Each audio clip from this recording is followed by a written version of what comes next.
The forecasts that we've got from the Treasury are that inflation does peak in the middle of the year and start to come down. Obviously, there is ongoing support for those on the lowest incomes that carries through, plus the fact that we've now got half-price public transport for people on community services cards, which will carry on permanently.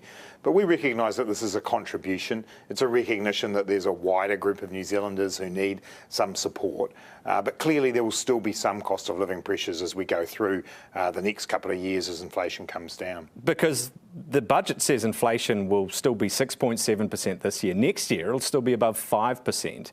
That's still rising a lot faster than wages. So people are going to fall further and further behind. Well, actually, what the forecasts show is that from 2023 onwards, wages do rise faster than inflation. But between now and then, every day, people are getting further and further behind. It's a tough time in 2022. And, you know, we saw just 48 hours ago, the UK announced 9% inflation. The US up over 8%. The average around the world about 8.8%. So this is a tough time. We've provided some additional support here to get a wider group of New Zealanders through a really difficult period.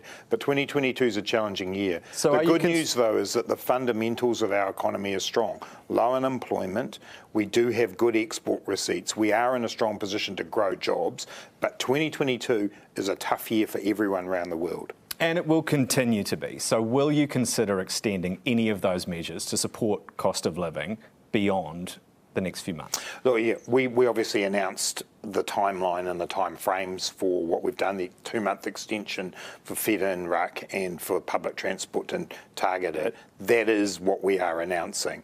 I have, however, learned through COVID that you need to be nimble and adaptable for what the world might throw at us. We have the fiscal headroom because we've carefully managed the budget if there is another variant, for example, of COVID. So we'll keep monitoring the situation, but the timeframes we announced in the budget are the timeframes for these payments.